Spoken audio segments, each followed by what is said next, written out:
इत्यादी सर्व संतांच्या अलौकिक हेतुकीय कारण करून अशा कृपेनं ग्रंथराज ज्ञानेश्वरीचा विचार आपण करत आहोत. विचार करत असताना तिसऱ्या अध्यायातील आपला 34 श्लोकाचा विचार झाला. या श्लोकामध्ये मनुष्यानं प्रत्येक इंद्रियामध्ये राहणारे जे काही रागद्वेष आहेत त्या रागद्वेषांच्या आधी जाऊ नये, कारण की ते दोन्ही मनुष्यांचा घात करणारे आहेत असं सांगितलं गेलं. आता पुढील श्लोकामध्ये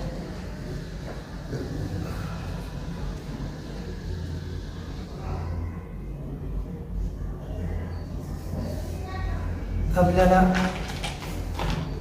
आपला धर्म किती कसाही असला तर त्याचं आपण आचरण करावंच याकरिता प्रेरणा देत आहेत. पुढे श्रेयां स्वधर्मो विगुणात् परधर्मात् सुनुष्ठितात् स्वधर्मे निधनं श्रेयः परधर्मो भयावहः. स्वनुष्ठितात् परधर्मात् विगुणः स्वधर्मः श्रेयः स्वधर्मे निधनं श्रेयः परधर्मः भयावहः.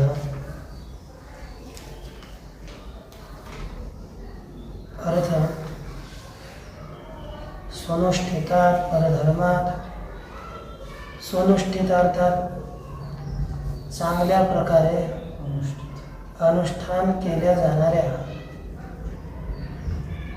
परधर्मात म्हणजे परधर्मापेक्षा विगुण, विगुणार्थात गुणरहित, स्वधर्म श्रेयान आपला धर्म श्रेष्ठ आहे. कारण की स्वधर्मे निधनम श्रेय, आपल्या धर्मात मरण चांगलं आहे. परधर्म हा भयावह, परंतु दुसऱ्याचा धर्म भयावह आहे, म्हणजे भय देणारा आहे. परधर्मात भय प्राप्त होतं आणि स्वधर्मच आपल्याला चांगला आहे. परधर्म भय देणारा आहे असं सहज कळतं. आपण अनेक प्रकारचे धर्म पाहतो. काही सामान्य धर्म असतात, काही विशेष धर्म असतात, काही स्थानिक धर्म असतात.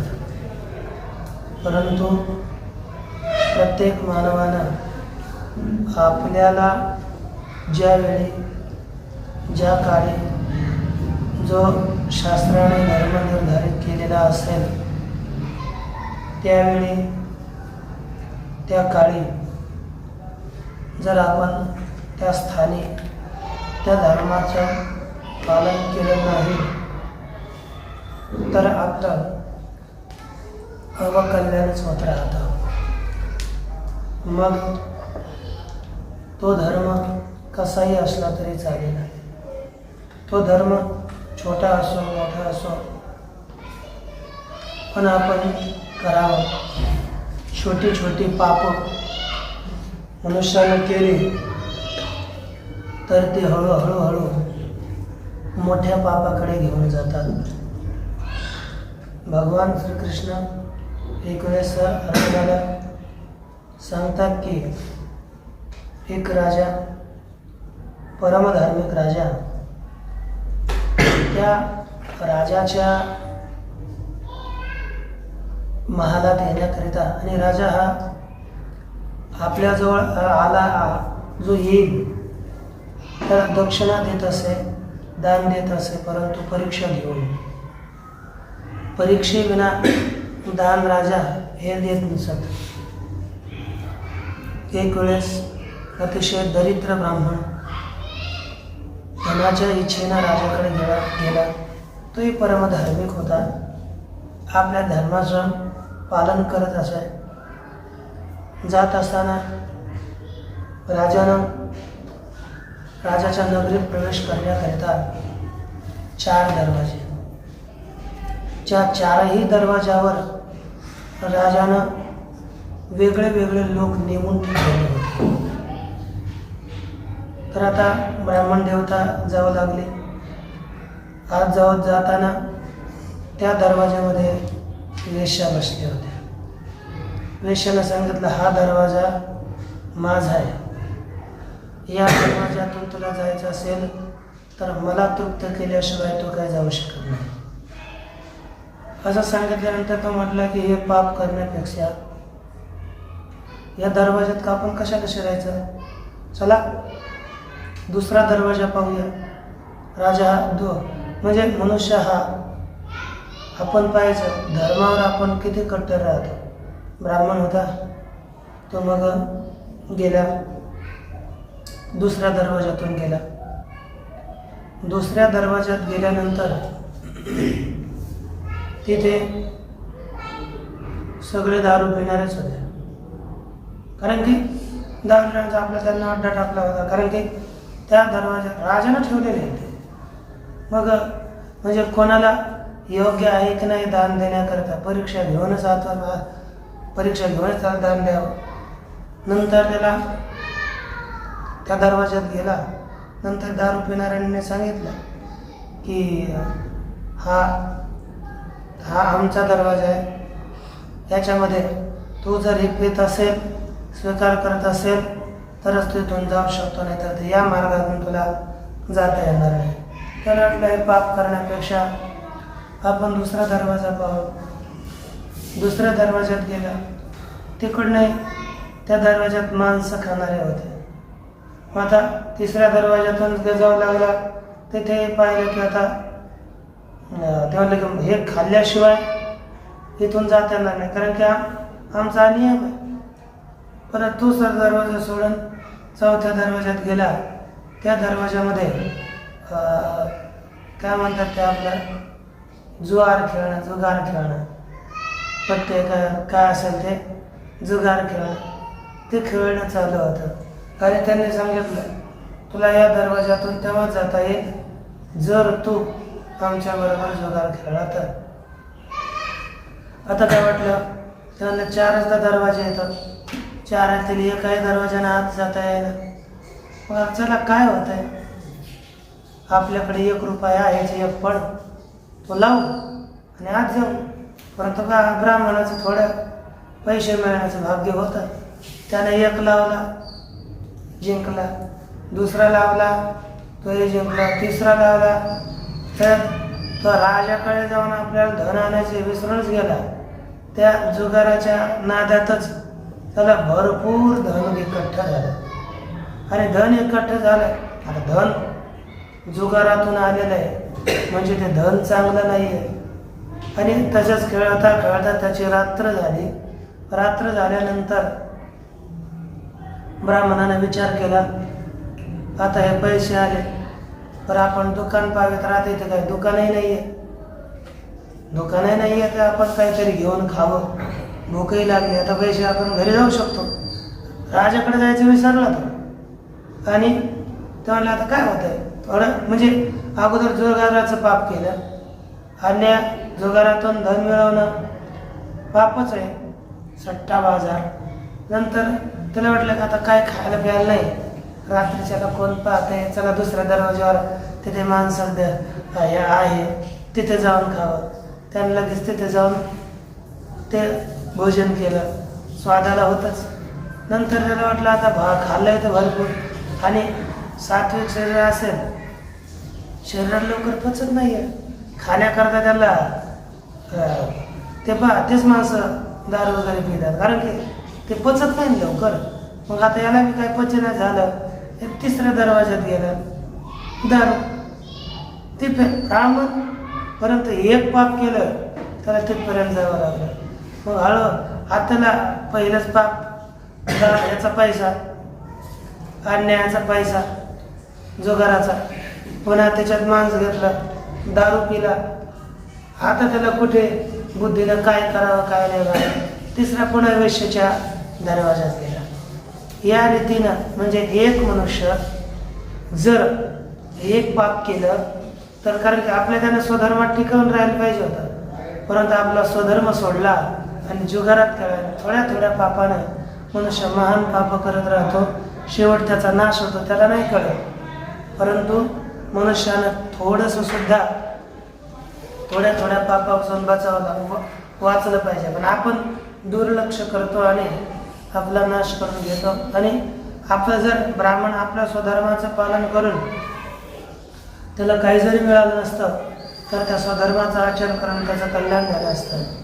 परंतु परधर्माचं आचरण केलं त्यानं मग त्याला ते भयावह ठरेल, नारकीय योनीच्या प्राप्ती करता हेतू होतो. म्हणून मनुष्यानं कधीही आपण काय करतो काय खातो त्याला अवलंबून आपण चांगला विचार करावा. पहा माऊली याचं काय व्याख्यान करतो. अगा स्वधर्म हा आपुला, जरी का कठीण झाला तरी हा जे अनुष्ठीला भला देखे. अगा अरे अर्जुना देखे, पहा म्हणवाय घ्या. अगा देखे हा आपुला स्वधर्म जरी कठीण झाला तरी हाच्या अनुष्ठीला भला. अरे हे अर्जुना, अगा स्वधर्म हा आपला, पहा हा आपला स्वधर्म, हा आपला जो धर्म आहे भगवान परमात्मा निर्देश करतात. कारण की त्यांनी तृतीय अध्यायामध्ये स्वधर्माचंच प्रतिपादन केलेलं आहे. म्हणून अरे अर्जुना हा आपला स्वधर्म, स्वधर्म जरी कठीण झाला, जरी कठीण असला, आपला धर्म आहे तो आचरण करण्याकरता जरी कठीण असला तरी याचंच अनुष्ठान केलं तर भला देखे, चांगला आहे, कल्याण आहे. म्हणजे आपण आपला धर्म पाहावा. जसं आपण आता आपण वाचते आता आळंदी क्षेत्रीय आहोत आणि आपला आश्रम काय आहे ब्रह्मचर्य. मग आपला या ब्रह्मचर्य आश्रमाचं जे कर्तव्य आहे त्याचं आपण उत्तम रीतीने साधकीय जीवन आपण जगतोय. बरं आळंदीत इथे तरी मी एक साधक आहे या नावानं आपण राहतोय, आहे की नाही. मी अभ्यासू साधक आहे, ब्रह्मचारी आहे या हेतूने राहत आहे. पण आपण त्या रीतीने जर नाही राहिलं तर आपल्याला भविष्य काळात त्याचा एक एक एक एक एक एक फेड द्यावीच लागते. या ठिकाणी नाही तर परलोकी तरी ते आपल्याला फेडावं लागतं. त्याच्याकरिता आपण धर्माचं आपल्या पालन करतो की नाही हे आपण काटेकोरपणानं आपलं जीवन चांगलं जगावं. कारण की जर आपण आपला धर्म केला नाही तर अधोगती होते हे आपल्याला माहीतच आहे. म्हणून भगवान बोलतात की आपण आपल्या धर्माचं पालन करायचं. तेरू आचार्य जो बरावा तो देखता की रे बरवा, परी आचरतेने केले आचरावा आपुलाचे, आचरतेने आचरावा आपुलाचे. माऊली बोलतात की अरे अन्वय, येरू जो परावा आचारो तो देखता की रे बरवा, परी आचरतेने आपुलाचे आचरावा. अरे अर्जुना, येरू जो परावा आचारो, दुसरा जो दुसऱ्याचा आचार म्हणजे दुसऱ्याचा धर्म, आपला नाही. आपण इथं गृहस्थ वानप्रस्थ संन्यासाच्या धर्माचं पालन नाही करायचं, आपण ब्रह्मचर्याचंच करायचं, तरच आपलं कल्याण आहे. आपलं जीवन हे भोगी नसावं येते, आपलं जीवन त्यागी अनुष्ठाने साधकीय जीवन असेल. म्हणून जास्त ते पुढे हेरो जो परावा आचार, म्हणजे हे दुसरा जो दुसऱ्याचा आचार धर्म तो देखता कीर बरवा, तो देखता म्हणजे पाहायला चांगला वाटतो, चांगला आहे परंतु आचरतेने आपुलाची आचरण करणाऱ्यांनी दुसऱ्याचा धर्म जरी पाहायला चांगला वाटला असला तरी आचरण करणाऱ्याने आपल्याच धर्माचं आचरण करावं. एक दृष्टांत देऊन बोलतात, सांगे शूद्रा घरी आघवी पक्वान्य आहाती बळवी, ती द्विजे केवी सेवावी दुर्बळ जरी झाला. मौर्य बोलतात, सांगे हे अर्जुना सांग, शूद्रा घरी आगवी बरवी पक्वान्य आहाते. शूद्राच्या घरी आगवी म्हणजे सगळी, बरवी म्हणजे चांगले चांगले पक्वान्न आहेत शूद्राच्या घरी. ती जरी बरं चांगली पक्वान्न आहेत आणि एकदम सुंदर आहेत, ती अशी पक्वान्न जरी दुर्बळ जरी असला तरी द्विजाने कशी सेवावी. जो द्विज आहे त्याने हे अन्न कशी ग्रहण करावे, कारण की मनुष्यानं फार अन्नाकडे लक्ष द्यावं. अन्न हे आपण कोणतं खातोय याच्याकडे आपण लक्ष अवश्य दिलं पाहिजे, कारण कोणतंही अन्न कसंही अन्न आपण ग्रहण करता कामा नये. आपलं अन्न पवित्र शुद्ध आणि चांगलं असावं, कारण की आपण खाल्लेलं जे अन्न असतं त्या अन्नाचे 3 विभाग बनतात. उदरात गेल्यानंतर त्याचे 3 विभाग बनतात. एक स्थूल विभाग, दुसरा मध्यम विभाग आणि तिसरा सूक्ष्म विभाग. यामध्ये कारण की स्थूल जो विभाग आहे तो विभाग मल मूत्राद्वारे बाहेर पडतो, परंतु ज्याचा मध्यम विभाग आहे त्या अन्नाच्या मध्यम भागाचं आपले हाडकं येतं, हे हाडकं त्या अन्नाचे बनतात. आपलं मांस आहे हे अन्नाचं बनतं, रक्त आहे हे अन्नाचं बनतं, मज्जा आहे हाडकातील जो काही मुलायम भाग असतो ना मज्जा, ते सुद्धा या आपण खाल्लेल्या अन्नाचं बनतं. पण आपण अन्न जसं खाऊ तसे आपला एक एक पार्ट बनतो. आपण अपवित्र खाल्लं तर सगळं आतलं अपवित्र अन्नापासून बनणार, आणि पवित्र खाल्लं तर सगळं, म्हणजे त्याची बुद्धी तशीच होते बरं का. जसं अन्न खाऊ त्याची बुद्धीही तशीच होते, त्याच्यात कोणतंच नाही आहे. कारण की जो अन्नाचा 3रा भाग आहे अत्यंत सूक्ष्म भाग, त्या भागाचं मन बनतं.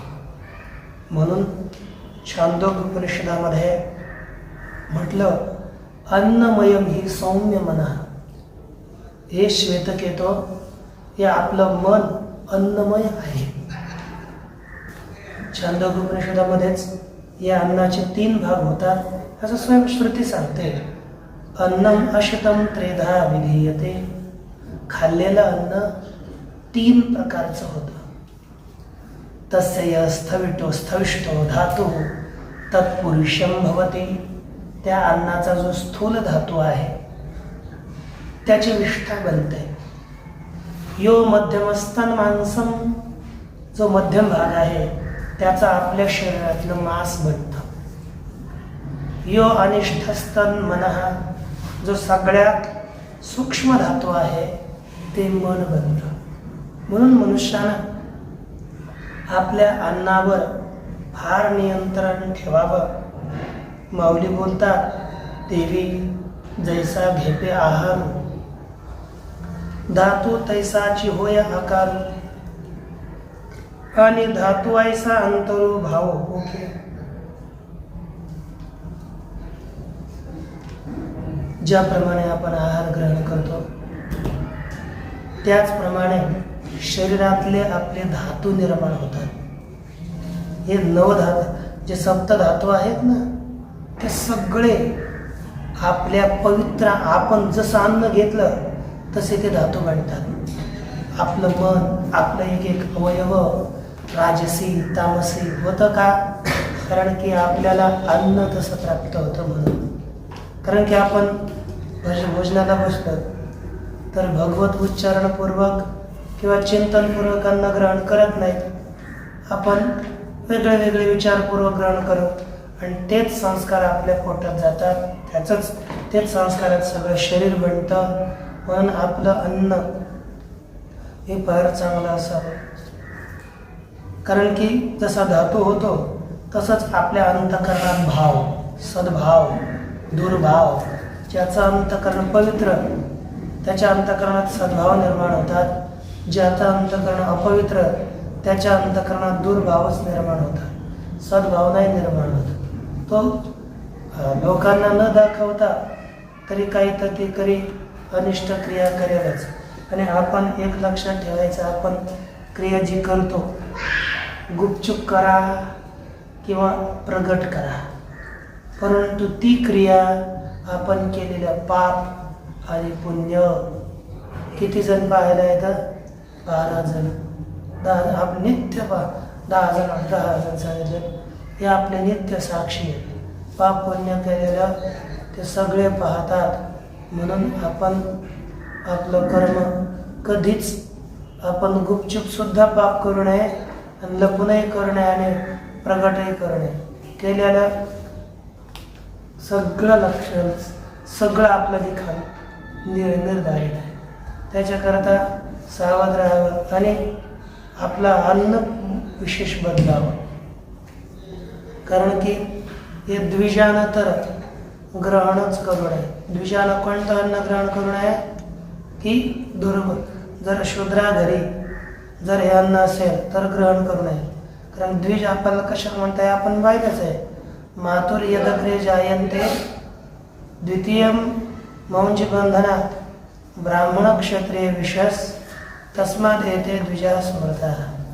म्हणजे पहिल्यांदा ब्राह्मण, क्षत्रिय आणि वैश्य हे मातुर यदग्रे जायन्ते, आईच्या उदरातून प्रारंभी उत्पन्न होतात. म्हणून द्विजाचा हा पहिला जन्म झाला.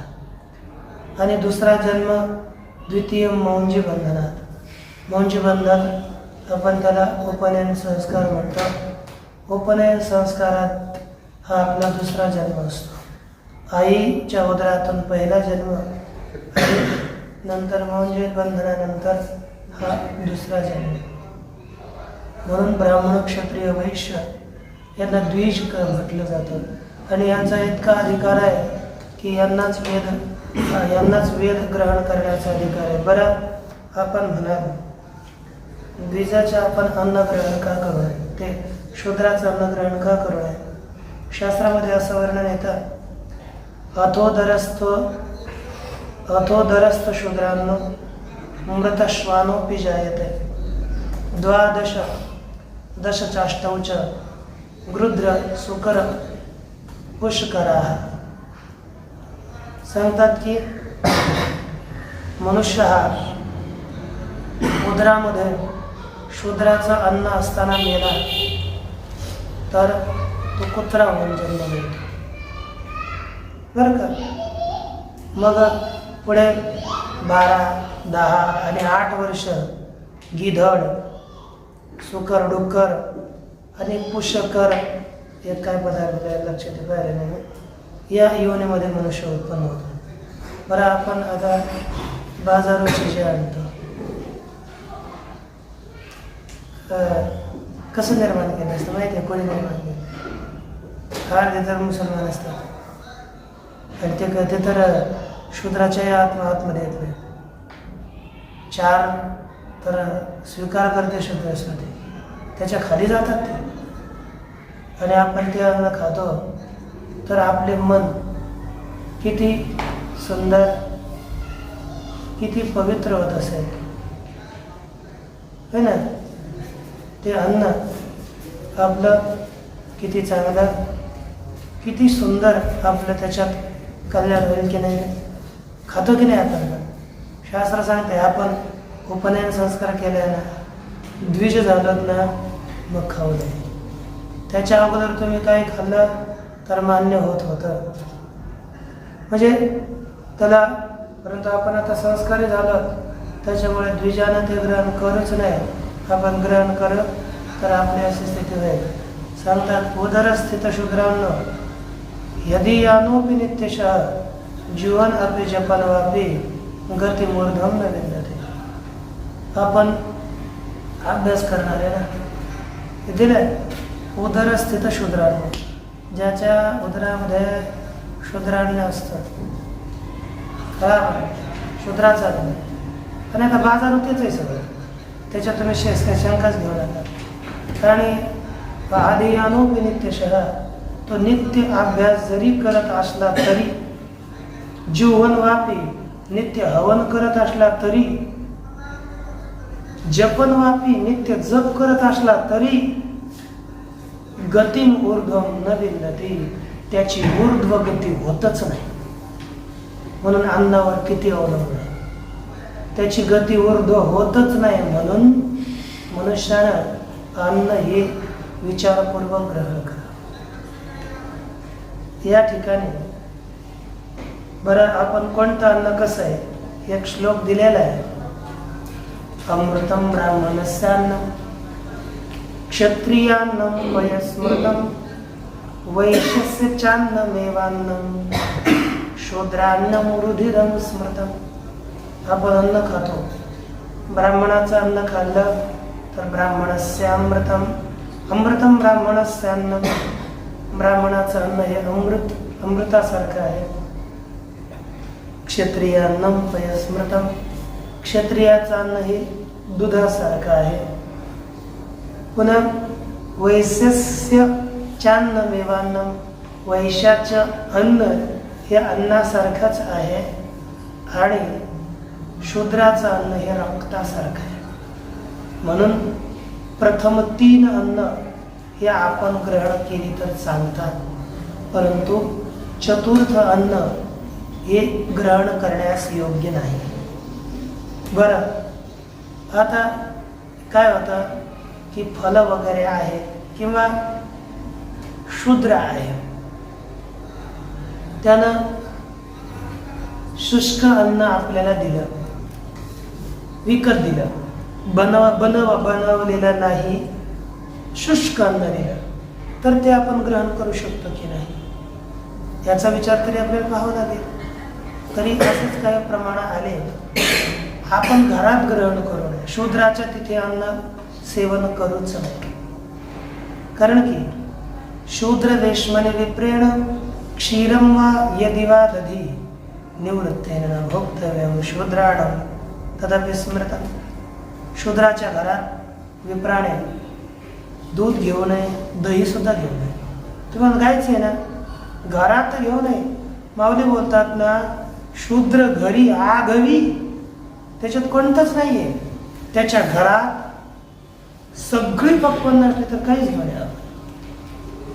निवृत्तेन न भोक्तव्यम शूद्राणम तदपि, सगळंच घेऊ नये.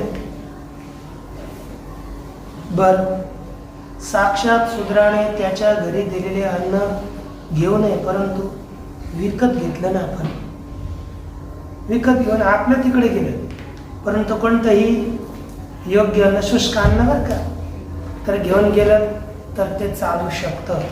कसं? समजा एक वढा आहे, आणि गंगा नदी आहे. बरं, गंगा नदीचं आपण वड्यातलं पाणी प्यावं का? हां, आता इंद्रायणीचा वाडा सुरू आहे, इकडून इंद्रायणी येतात, ते आपण तीर्थ म्हणून घेतो का? हां, नाही घेत ना. परंतु तेच गंगेत प्रवेश झाला तर आपण गंगेचं तीर्थ घेतो की नाही? म्हणजे ते घेण्यास योग्य होतं की नाही? तसंच एक श्लोक येतो, यथा यतस्ततो ह्यापं शुद्धिं यन्ति नदीं गताः शूद्राद्विप्रग्रहेष्वन्नं प्रविष्टन्तु सदा शुचि. जोपर्यंत शूद्राच्या घरी आहे तोपर्यंत ते अन्न आपण ग्रहण करू नये. परंतु तेच अन्न जसं पाणी नदीला गेल्यानंतर ते शुद्ध होतं, वड्याचं पाणी, पिण्याचे पाणी, तसंच शूद्राच्या घरातून विप्रग्रहात विजाच्या घरात अन्न गेलं तर त्यामध्ये पवित्र होतं. परंतु असं घ्यावं कोणाचं, असं मी अनेक विचार केलेला आहे शास्त्रामध्ये, की जो शूद्र दान देत असेल, धार्मिक असेल, त्याचं यदा कदाचित अन्न घेतलं तर चालू शकतं असं काहीतरी प्रमाण वाचलं मी या म्हणजे. परंतु आपण अन्न आपलं, परंतु ते सुद्धा घरी का त्याच्याकडून घेऊन जाऊ शकतो. त्याच्याकरता सावध राहून आपल्या अन्नावर नियंत्रण असावं. हे अनुचित कैसे ने कीजिए, अप्राप्य केवी इच्छिजे, अथवा इच्छेले ही पाविजे विचारी पा. अरे अर्जुना, पा, हे अनुचित कैसे ने कीजिए, अप्राप्य केवी इच्छिजे, अथवा इच्छेले ही पाविजे, केवी पाविजे, केवीचा अन्वय पुढच्या तर घेऊ, विचारी. हे अर्जुना, हे पालक अर्जुना, हे अनुचित करण्यास अयोग्य कैसे नाही की कसं करावं, जे करणं आहे ते कसं करावं. अप्राप्य केवी इच्छेचे, जे प्राप्त करण्यास योग्य नाही त्याची इच्छा कशी करावी, जे योग्य आहे तेच करावं ना. अथवा इच्छिलेही, परत तुम्ही अप्राप्य पदार्थाची इच्छा केली, ज्याची इच्छा करू नये झाली इच्छा, परंतु इच्छा केली तरी त्याची प्राप्ती तरी कशी करून घ्यावी, विचार कर. अर्थात जे योग्य असेल तीच गोष्ट आपण प्राप्त करून घ्यावी. अयोग्य गोष्टीच्या मागे कधीही लागू नये, है ना. जे प्राप्तीस योग्य ते मनुष्यानं प्राप्त करून घ्यावा. ज्याचे आपण धर्माला सोडायला फार लवकर तत्पर होतो. आपलं काय होतंय त्याला, आहे की नाही.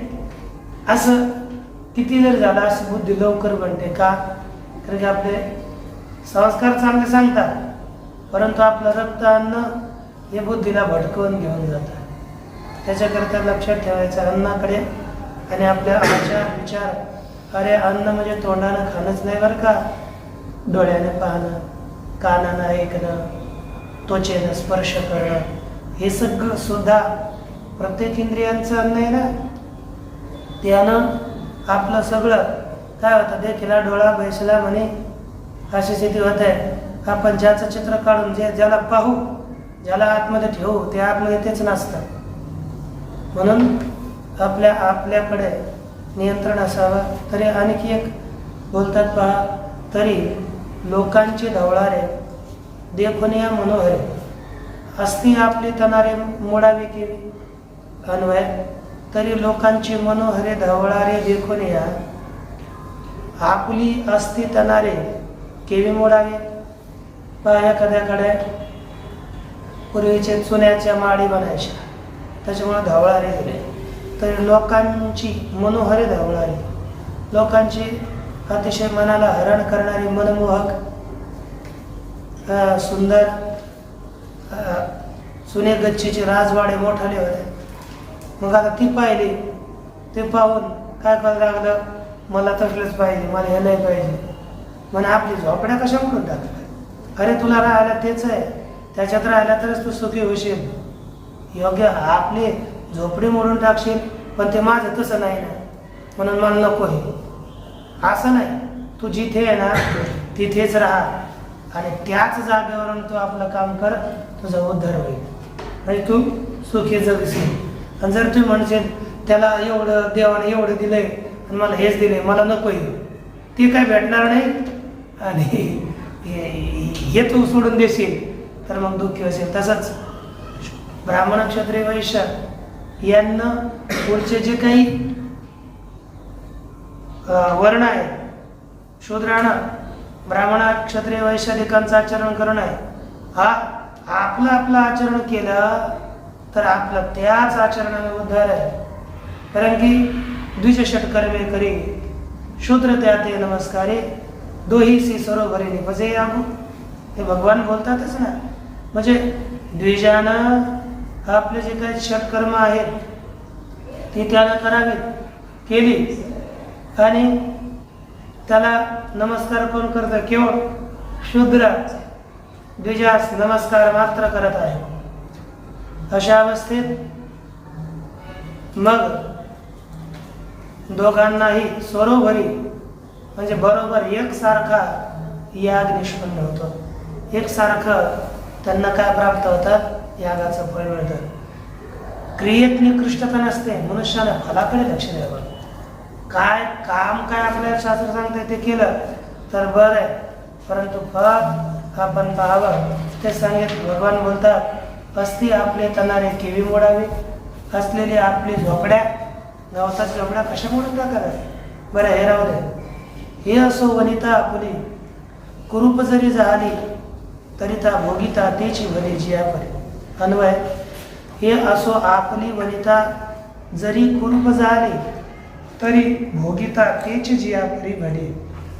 अर्थ हे राहू दे.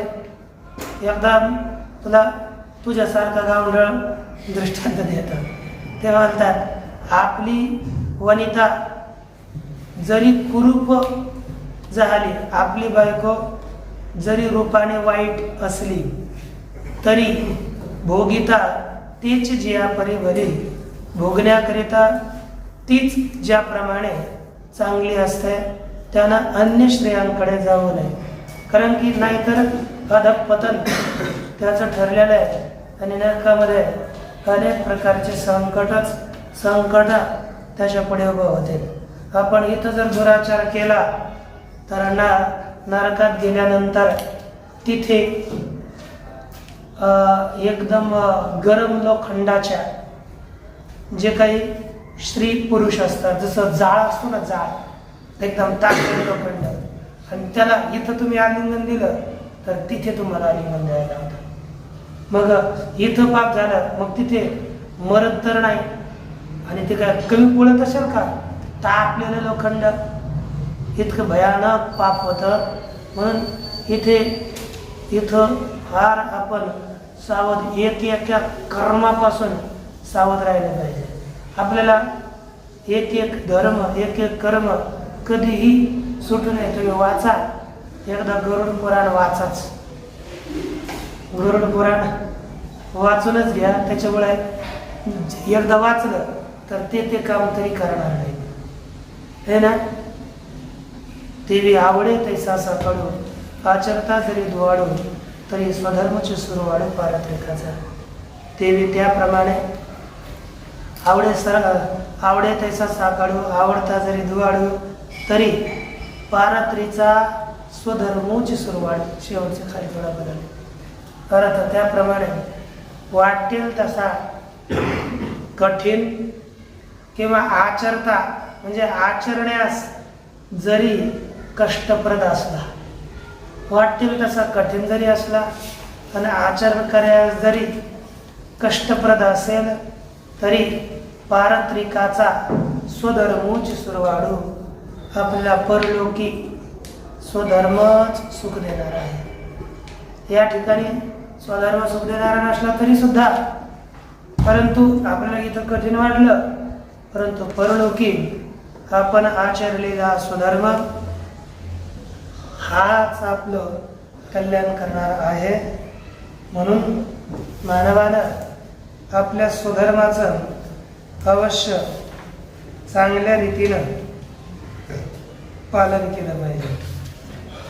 पुढे पहा, आणखी हागा साखर आणि दूध हे गौल्य केर प्रसिद्ध परी क्रिमिदोषी विरुद्ध घेपे केले. हे अर्जुना, हागा साखर आणि दूध काय आहे? एक साखर दूध हे गौल्य यांची मधुरता कीर म्हणजे निश्चित प्रसिद्ध आहे. हे मधुर आहे. साखर आणि दूध प्यायला चांगलं वाटतं की नाही? आहे ना? आनंद येतो ना? प्रसिद्ध आहे. परंतु जर पोटात किडे पडले असते, कृमिदोषी हे प्रतिकूल विरोधी हे दूध कसं घ्यावं? अर्थात घेऊ नये. कारण की यानं आपला शारीरिक व्याधी हेच वाढते. म्हणजे आपला तो रोग कधीच निवृत्त होणार नाही. अशातही आपण घेतलंच तर काय होईल बरं? ऐसेनेही जरी सेविजेल तर आळुकीच उरेल जे ते परिणामी पथ्य नव्हे धनुर्धरा. हे धनुर्धरा, हे अर्जुना, ऐसेनेही जरी सेविजेल असा असतानाही जर त्याचं सेवन करेल तरी आळुकीच उरेल. काय होईल? हट्टच उरेल आपला. हट्टच म्हणजे काहीच राहणार नाही. शेवटी आपला हट्टच तो काय असणार आहे? बरं, सेवन केलं कारण की ते परिणामी पथ्य नव्हे. परिणामाला ते पथ्य होणार नाही. परिणामाला आपल्याला हितकारक राहणार नाही. ते आपला परिणामी दुःख देणारं ठरेल. म्हणून मनुष्यानं जे योग्य असेल ते ग्रहण करावं, अयोग्य असेल ते मनुष्यानं ग्रहण करू नये. बाकी तेच काही. ओम पूर्णमदः पूर्णमिदं पूर्णमुदच्यते पूर्णस्य पूर्णमादाय पूर्णमेवावशिष्यते. ओम शांती शांती.